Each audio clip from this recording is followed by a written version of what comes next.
Okay, apparently we are live. So all right. I just got a confirmation from the office. The only thing that I'm trying to do is to see if I can. I'm not sure if I'm live on YouTube on my channel. I know if you are live on the CHRIAS side, that should be good. Yeah. So 1 second, guys. I'm gonna try to do this from here. And, You can see him. oh.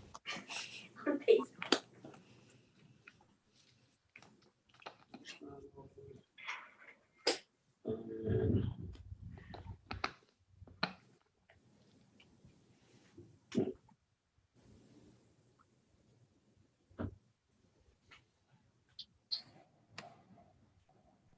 so, okay, if you are live on the CHRIAS channel, it's fine. So we don't have to wait. So I'll try to go live if I'm able to. So just want to make sure that today we're trying to do this a little bit differently. Again, this is American Surgery Center Bariatric program. I hope everyone is able to hear me okay. Today is December 23rd. This is our 3 p.m. event. James is saying that he cannot hear me. Okay, so yeah, he's able to hear me, so he was, right? Okay, so now I wanted to do this a little bit differently today, so that's why we were just kind of running late, perhaps. So I'm actually in the PACU at American Surgery Center. So Michele, Ciano, our nursing director, she's in our lobby. So we do want to be in the same room so that we don't have to have the mask on. Otherwise, we were planning to do that together. So, and then we have Melizza Dimat, she's from CHRIAS. Of course, as usual, I have Dr. Irgau with us. So we are going to go ahead and start. And if we can please start introducing yourselves, guys. So then after that, I'll start the PowerPoint. All right, I am Dr. Irgau. I am the president of CHRIAS, the Christiana Institute of Advanced Surgery. My specialty is weight loss surgery or bariatric surgery, and I've been performing bariatric surgery now for almost 20 years. At CHRIAS, with my fellow surgeons, we are the most experienced group as far as weight loss surgery is concerned in our area in the surrounding states. Kemal, thank you for having me. I am very happy to be here this afternoon. Thank you, Dr. Irgau. So Michele, we can go ahead with you. My name is Michele Ciano. I am the Director of Nursing here at the American Surgery Center. We work very closely with the CHRIAS providers to do the bariatric procedures in the outpatient setting. And we have worked very hard to come up with a system that is working really well for us. Thank you, Michele. And then we have Melizza Dimat. Good afternoon, everyone. My name is Melizza Dimat, and I am the Director of Medical Practices for CHRIAS and United Medical. I am the practice administrator for the CHRIAS practice. All right, thank you, Melizza. So for those who are trying to watch this from my channel, you can actually go to the CHRIAS channel. So the event is live there. So, well, because Michele is using my iPad. I actually, you know what, we can do this. So Dr. Irgau, I'm going to actually start the PowerPoint, and I'm going to need like maybe 60 seconds or so. So here, if you can, while I'm actually trying to see if I can figure that out, if you can please introduce our other providers, and I'll be right back. Absolutely, my pleasure. So as we can see, we have the surgeons at CHRIAS.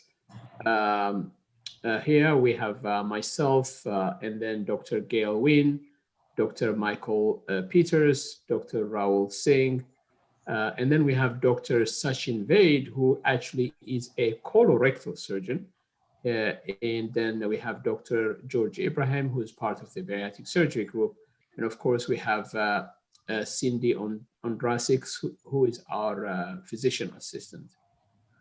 Together, we are, as I said, the most experienced group when it comes to weight loss surgery, bariatric surgery, but of course, we specialize in other areas of general surgery as well. As I mentioned, Dr. Sachin Vaid is a leading colorectal surgeon in our group, and he does performed advanced surgeries for colon cancer and other diseases of the colon as well. As a group, the main specialty is weight loss surgery, but it's not weight loss surgery just as surgery. We actually have a program that supports the whole process of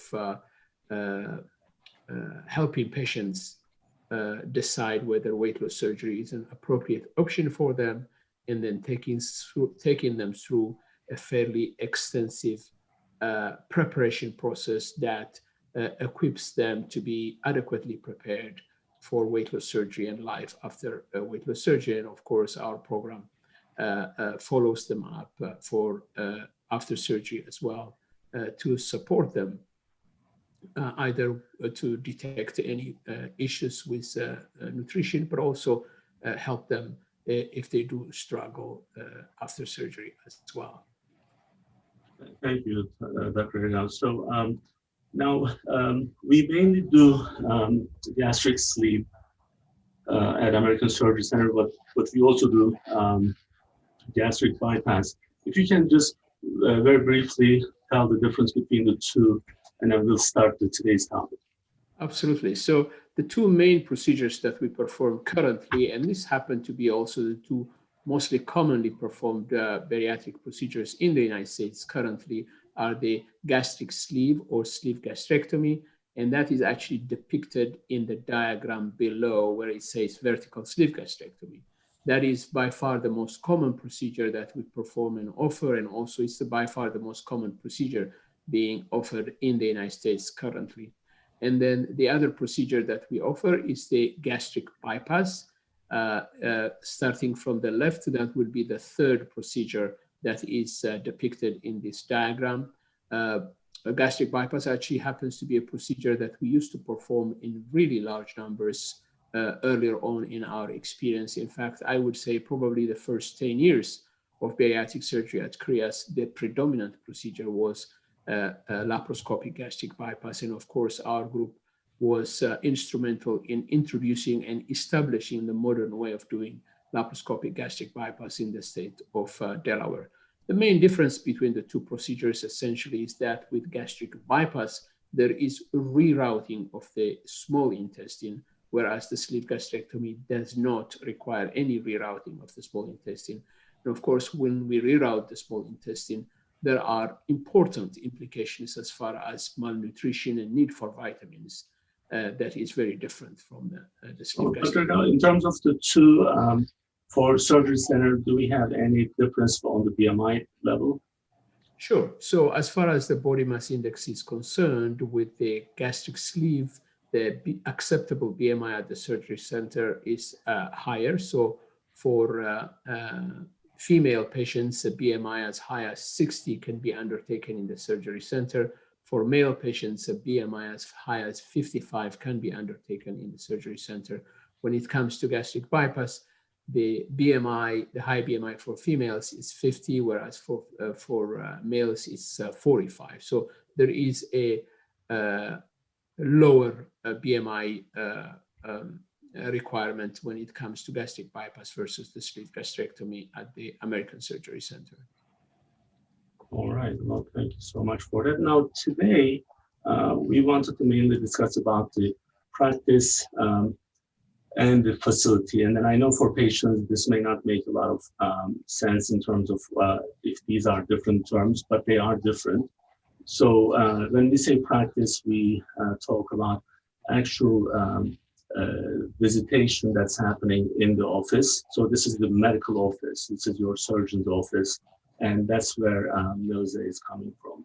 Now, this cannot really work without a good partnership between the two entities, so facility and the practice. So in this case, our facility is American Surgery Center, and the program actually is under American Surgery Center. with the partnership of CHRIAS. So now we are going to discuss how we actually work together and what we may be expecting from different parts of these two elements, these two entities. So I'll try to, again, just you have to forgive me a little bit, so I'm not on my regular setting, which always makes a little difference. So now again, from the coordination and the executive part of the two entities, Michele and Melizza are representing these entities. And from our dietitians, again, we work with them together, Fran, Amy, and that. And then everyone is very comfortable with this flow anymore. We want you to be part of the wellness of this diagram. And to get there, we need to be able to get you in, have you go through these, and then after you lose 30 to 40% of your BMI body mass index, then you can be part of our wellness group, and then we will see you on a regular basis. Last week we discussed the support group, and we got some messages for that. And then next year, first Tuesday of every month, we have the bariatric support group event that's going to be through this channel again. So the Surgery Center is, in terms of bariatric surgery, it's pretty unique. The setting is pretty unique. In fact, when we got our MBSA QIP Bariatric Center of Excellence certification, we were, if I'm not mistaken, we were number 15 in the nation. Dr. Irgau, can you speak on that a little bit? Absolutely. So essentially, the MBSA QIP certification is the leading national certification in the country that evaluates bariatric programs, and then, if appropriate, it gives them accreditation as a center of excellence. And you have to really be able to fulfill a number of very important quality measures to be able to become a center of excellence for bariatric surgery. Now, this is in general for hospitals, but when it comes to surgery centers, actually there are only very few centers around the country that have been able to qualify for this accreditation. And as Kemal said, we're very happy that the American Surgery Center has fulfilled that by demonstrating that it had surgeons with great experience, that the center itself was adequately equipped to get patients safely through the surgery as complex as bariatric surgery. So we're very happy to have earned that accreditation, Kemal. Thank you, Dr. Irgau. So, Michele, so you were part of another program that we were running before, which was hospital-based, and I believe we are completing your second year now at American Surgery Center. Now, one of the big differences for you was, I guess, for discharging the patients on the same day. And I'm going to get to the care coordination piece, but I do want you to kind of elaborate this piece. Now, I did put 100% same day discharge. Can you just go through the process for us for the discharge standpoint? Sure. So the goal here at the American Surgery Center is to have the bariatric patients, those who have the weight loss surgery, to be home on the same day. So we have certain criteria that have to be met for that to happen. From the time you enter the facility, you meet pretty much your entire team, and we spend all of the time with you here. From your pre-op nurses who will also see you post-op, your OR nurses who will walk through and see you post-op, as well as the nurses that are taking care of you in PACU. We have 5 criteria that we have to meet, that the patient has to meet in order to be discharged the same day. And you stay generally about 8 hours. And once you've met all your goals and are comfortable and up, moving, walking, drinking, pains controlled, you are able to go home that same day, which I think a lot of people appreciate. And it gets them home to a more comfortable setting to finish their recovery. So in terms of them going home, that 8-hour process after the surgery done, right? Yes. So what's the main, the key factor there for us, for patient care? The key factor is post-op, you want to make sure the patient has adequate pain control. Now, the one thing patients need to understand is that you won't be pain-free, but your pain has to be tolerable and well-controlled taking the medication that the doctor's prescribed for you, as well as your nausea controlled. Some people have problems with nausea, some people don't. You have to be able to take in ice chips and some fluids by mouth. You have to be able to walk around. So the nurses here get you up after the first couple of hours where we let you wake up and kind of assess your pain and see how you're progressing. They get you up every hour and walk you around the facility. This helps with the pain. This helps get everything moving. This helps get you in the frame of mind of what the rest of recovery is going to be. And then, of course, you have to be able to go to the bathroom before you leave. So once you hit those 5 goals, you're ready for discharge. Some people hit them sooner, some people take the 8 hours, but the 8 hours is the benchmark that we've chosen to pretty much get everybody to that point. So even though we are discharging the patient on the same day, which we believe that this is the right thing, if the clinical conditions are correct, if it's the right settings. And we start them first thing in the morning. Usually that's like by the time the patient gets here, it's around like 5:36, right? Yes. The first surgery started around like 7:30. Now, one of the really important point for us that I was always proud of is our patient satisfaction score.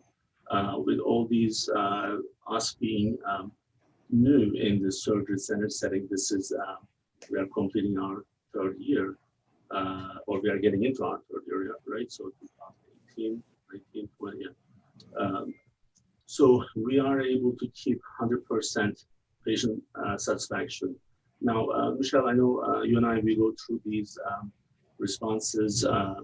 Now, can you talk about those a little bit? Like what you see? What's the? I mean, have you seen those? Did you used to see them in the old setting when you were in the hospital? And I'm not trying to put hospital down, just like the personal, how personal sometimes our patients are getting with these surveys. Well, I think the difference between the two settings is that here you see the patient from start to finish. In the hospital-based setting, if you're part of the getting them ready beforehand, you don't see them after they leave you. If you're part of the surgery team, you don't see them once they go to recovery and then they go to the floor. Here you see them from the time they walk in the door to the time they leave the facility. So you form a rapport with them and you become, I believe, more invested in how they're doing, and you see them walking around and you encourage them and tell them they're doing a great job. They look great. You know, they got this, they can do it. So I think it's more interactive.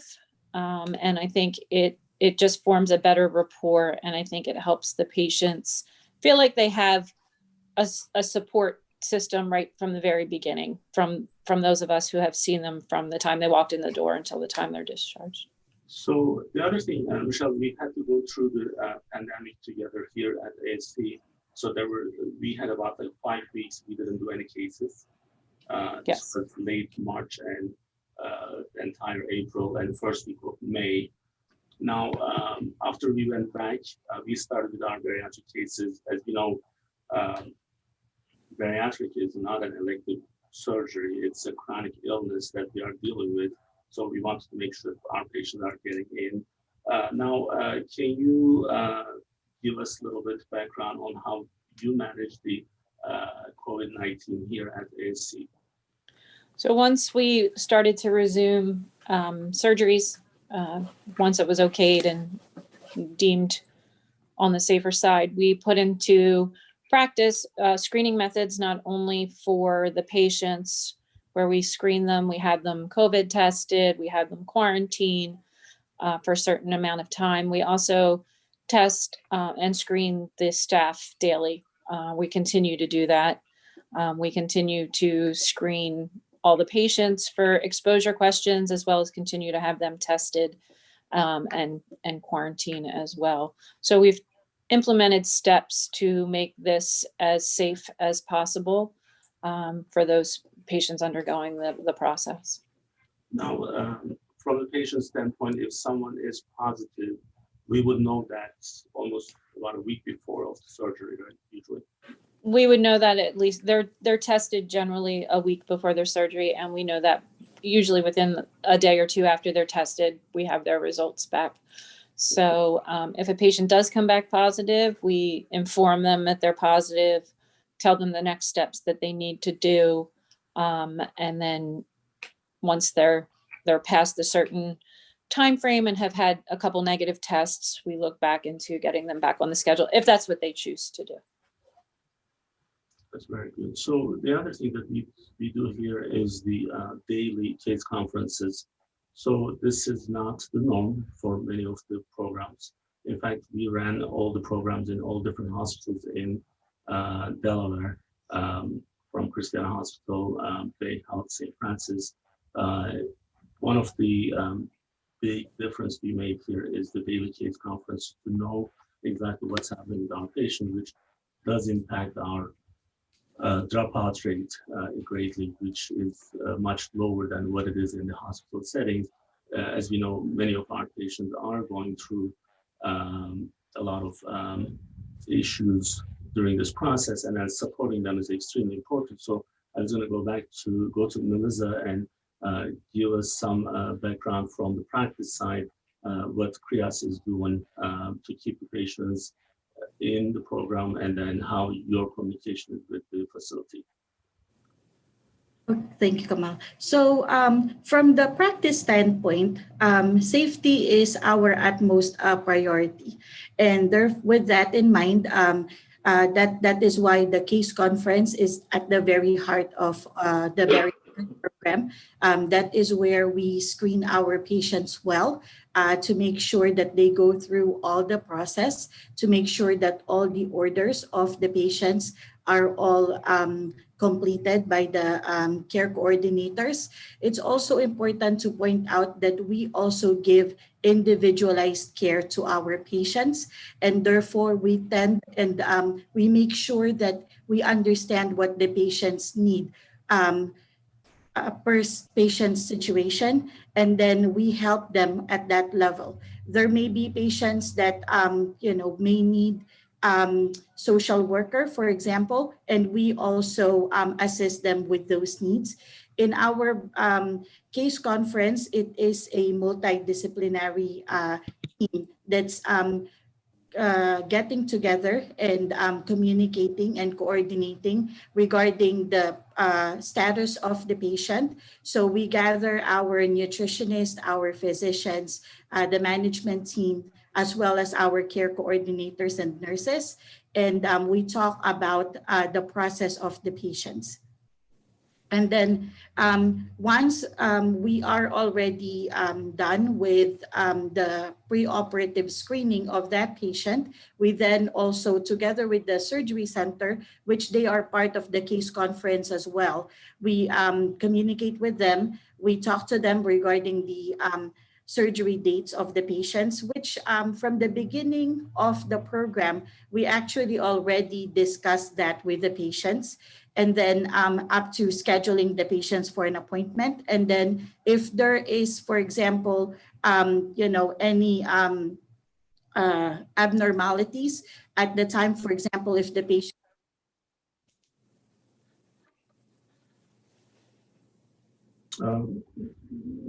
Melizza, we lost you a little bit there. So, okay, so Melizza might be using the same laptop that I had this issue with Dr. Ray last week. So, Dr. Irgau, what I would like to do is, because this is with the facility and the practice, so you were kind of maybe quiet for today's session, but this is our session from the surgeon side. Now, can you discuss the benefit of the ASC for the patients, from the patient standpoint, why that would be the right setting for many cases? Sure. Actually, from your introduction, as well as from the excellent explanation that was given by both Michele and Melizza, you can understand why this very patient-centered setup is really fantastic for patients.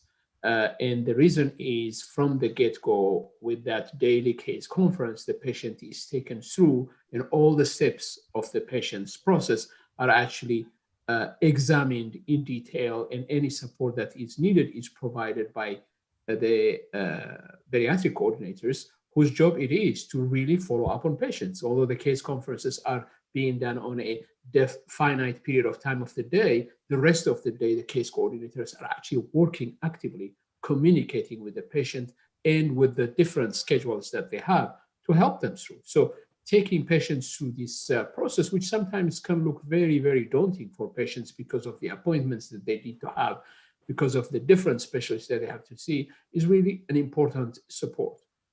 And then if you move to the surgery center, one thing that Michele said, which is really critical, is that our staff are in continuous communication with the patients through the day, from the time they come in, through the surgery and afterwards. So the rapport between the caregiver and the patient is constant. It's not one nurse taking care of 5, 6, 7 patients at different times, right? The pre-op nurse that has to see 4 or 5 patients, and then she passes them on to the operative nurse. The operative nurse that is doing that case after the case that she's done before, and then waiting to do the other case, and then passes that patient on to the recovery area, which will be another set of nurses. That's the usual customary way in which things are done in a hospital setting. And then obviously in the recovery area, the nurses will have many patients that they have to take care of. Whereas in this setting, as Michele was saying, that patient is there. The nurses who take care of them in the pre-op area will very often be the same nurses that take care of them in the recovery area as well. So that rapport is very important. But not only that, that individualized care. Very often when I walk into the recovery room to see my patients after surgery, Kemal, I see the patient in their slot, and then I see the nurse with their station sitting there with the patient. That nurse sitting there with her computer and her monitoring equipment is actually focused on that patient. And that nurse will know exactly what's happening to the patient from the time they come in from the operating room until it's time for them to walk, until it's time for them to have the sip of water, until it's time for them to do other things that are needed for them to be ready to go home. So this is almost like a VIP treatment, you could call it, really, from a service point of view, okay? And then if you take the surgery center, particularly in a time like this where we have the pandemic roaring around the country, the surgery center happens to be by far the safest place for anybody to have elective surgery, because the surgery center is not taking care of any other acutely ill patients that the hospital by definition has to take care of. So I had an office hours this morning. I was seeing patients, and one of the patients I was talking to is a patient that for a number of reasons is going to have their surgery at the hospital. Well, guess what? The hospitals now are actually limiting the number of elective procedures that they have to do because of the emergency with COVID. Now, the surgery center is not encumbered with such an issue, and they can carry on doing surgeries. And as Michele said, they have adjusted their schedule so that it is appropriately safe during COVID, right? When you go to the surgery center right now, we have a few patients having surgeries throughout the whole day. So the traffic itself is very, very small, which means that the chances for patients to be exposed to the coronavirus are way lower in the surgery center than they are in a hospital setting. So definitely improved quality of care, definitely low risk for infection. In fact, many insurance companies actually like to have the surgery center as a place for the surgery because the costs could be contained in a surgery center because of the fact that attention can be given to things much more acutely in a surgery center than in a hospital setting. And then accessibility, right? You park and you're right in, and the person who's going to pick you up can park right in front, and then you're discharged right in. You don't have to go to a parking lot. You don't have to go to a lobby, to an elevator. To this, accessibility is also very important. So you could consider having obviously highly trained and experienced surgeons like the CHRIAS surgeons, who really are actually the foundation of bariatric surgery in the state of Delaware. As you know, we've been doing this for almost 20 years, but that experience is combined with that high level of service that it is provided by the CHRIAS case coordination, at the beginning, and then surgery center, as Michele mentioned, in terms of the actual surgery experience of the patient. And guess what? It's no surprise that your slide, which was showing us patient satisfaction scores, was 100%. That was a real slide. And one thing that, Michele was too humble to mention is that when you look at those reviews from patients, they actually mention names of nurses, names of caregivers, specifically said, I had a great care from so-and-so. I was very happy with so-and-so. They take time to do that. They take time not only to write reviews, which a lot of people don't do often, but they take time to actually mention actual individuals that they had been impressed with as they got care in the surgery center. So great experience of surgeons combined with individualized care makes the surgery center a perfect place for anybody who needs to have bariatric surgery. So, Dr. Irgau, as you guys were going through on the low risk of infection, right? So we weren't actually, when we put that, it wasn't about the pandemic. It was overall the surgery centers, because of the traffic and the severity of the patient that we deal with. So it is lower naturally. This is given. So now, Kemal, just to add to that, just let me give you a commonsensical, intuitively understandable issue. If you are in a hospital and you're going to stay overnight, or you're going to stay 2-3 days, you're going to be surrounded by people who are sick, who are ill, right? So your chances for being exposed to some type of infection are much higher than being in a place where you come in, you have your surgery, and you go back to your own home, essentially, where you're not as exposed. So that by itself, that outpatient setting by itself actually is protective from that point of view, Kemal. And we are doing this in a very safe way. Essentially, it's not just having patients to go home for at any cost. It's really preparing them well from a psychological point of view, but also medically with different approaches and protocols. So patients are actually ready to go home by the time they fulfill their criteria. So I think that the part that I was, where I was going with that is the low risk of infection, naturally low risk of infection, made us the natural choice for the pandemic time. So we did actually eliminate the cases such as screening for colonoscopy or the EGDs. However, these chronically ill patients with obesity, it's not something that we can delay. So if they were to get COVID at certain BMI level, the severity of the problem is much higher. So now, from that point, in fact, actually, I wanted to be in the OR for this call, but we didn't have time. Then Michele said, no. I'm like, oh yeah, I have to be all scrubbed in. And then, like the certain rules that we have in the smaller places, sometimes you can control that better. And that's extremely important. But now, Dr. Irgau, I'm not going to put you on the spot, so I can take the blame if that's the case. But now, this perception issue of where we should be getting the care is really, I'm actually extremely concerned about how public opinion is, how the media actually is portraying this in a way that, so if the hospitals are the places that people should be getting care. In fact, our president-elect was getting his vaccine at the hospital setting. So you can see the hospital behind it. And I'm like, why? Why would the president-elect would go to the hospital today to get the vaccine? That's, if he was in the ICU, I understand, but he was not sick. So he didn't have COVID. Why is he in the hospital? Why couldn't we just do it in the outpatient practice? So why are we saying that the hospitals are the only places for the frontline healthcare? Like I have from United Medical ACO 450,000 visits that we completed this year, Delaware alone, just this state. If we don't do and protect these people and then change the perception, then I think the issue is going to be big. So I was extremely disappointed with Joe Biden's decision of doing that at the hospital, in front of the hospital's logo. I think that's like, please don't go to the hospital so unless you have to.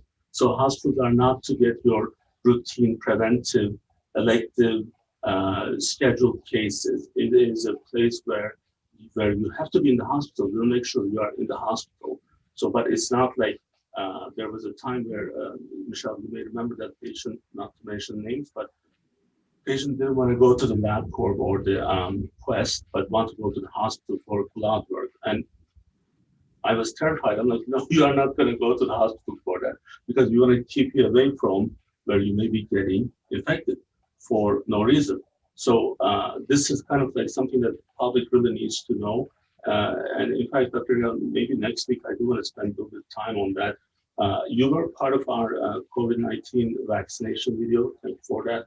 And that video is on our YouTube channels. And just for us to be able to provide more knowledge, more education for people who are listening to us. And if we can actually break that perception, I think that's one of my goals for these events. Absolutely, absolutely. Kemal, certain uses of the hospital within the healthcare center can be analogous to using an airplane to fly from Wilmington, where you are right now, to Newark, right? I mean, it makes no sense at all. It's expensive, it's cumbersome, right? It's inefficient, right? So if you need to go from Wilmington to Newark, which is about what, 10, 11 miles, you know, driving makes a lot more sense. You don't need to take a plane. You don't need to take a helicopter to go there, right? And yet, our utilization of a hospital for things like vaccination, right, like you saw earlier on, instead of outpatient settings where the PCPs are, actually reflects that, right? But it is really something that is so ingrained in our perception. Sometimes it's very difficult to overcome that. In fact, surgery centers really had to fight very hard to establish themselves as important points of care for certain elective procedures. And we didn't have to fight this much. In fact, now we have to fight even regulations. We have to depend on hospitals to say, okay, a surgery center can open or may not open in many states for us to be able to assert that, which makes no sense at all. Surgery centers provided a very, very important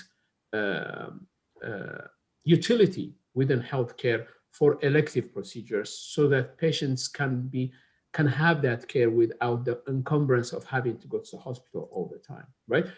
Do we need hospitals? Absolutely, absolutely. We need hospitals. They have their role when we are very sick, when the things are complex, we have to go to the hospital. But we shouldn't encumber them with things that can be done in an outpatient setting, right? Where it is safer, it's more convenient, it costs less, and it's more efficient. Things that are very, very appealing when they are explained well. So clearly there is a role, and we are showing it obviously with our results, and hopefully that will get noticed. Definitely. Now, the other thing, Melizza earlier was having some technical issues, so she's back with us. So Melizza, I know you have done so much on the digital health side of the program with the marketing team, and for us to be able to put everyone together. So one of the main issue for the digital health is patient portal. Can you just talk about how our patient portal utilization is? Is it increasing? Is it easy to use? And what else we can do to get the patients take advantage of the portal? Yes. So I believe that and I know this actually, I just don't believe it. I know that our patient portal utilization has gone up, especially with the use of telemedicine. One of the things that we have implemented for the practice is that we have actually made it part of our chart preparation process, wherein our medical assistants, prior to the appointment of the patients, they call the patients and then they set them up, they help them set up for the telemedicine, and part of that is the utilization of IQ Health, especially because now currently we are using the patients portal for us to do the video visits with the patients as well, you know. So definitely that has been very, very helpful. I feel that in terms of accessibility to our practice, because it is very convenient that patients are really finding them not just convenient, but also very easy to use. So far, we have not had any major issues regarding patients really having issues with using the patient portal. And I see more and more patients who are actually utilizing the patient portal, knowing about their benefits now, such as them being able to communicate with the practice, being able to access their medical records, and how easy it is. Sometimes we have patients who would take pictures, of test results, for example, from other providers, and then they would share that with us, which is very helpful as well, for our providers as well, especially for the coordination of care. Thank you, Melizza. So I'm actually pleased to tell you that so one of our first videos hit 78,000 views on YouTube. Wow. And we do have really good numbers on Facebook, but we were trying to change that to the YouTube, as YouTube being our main hub. So we have several videos over 10,000 views, and one of them is over 35,000. The other one is, the highest one is at 78,000 as of now. Actually, I was just checking that. So that's really good that if people are able to find these useful. Now, I don't want to take too much time. I know today, tomorrow we are off for Christmas Eve, and Friday, obviously, we are off. But today actually is Michelle's 24th birthday. So, so we don't keep her here too long. So, Michele, happy birthday. Happy birthday, Michele. Thank you.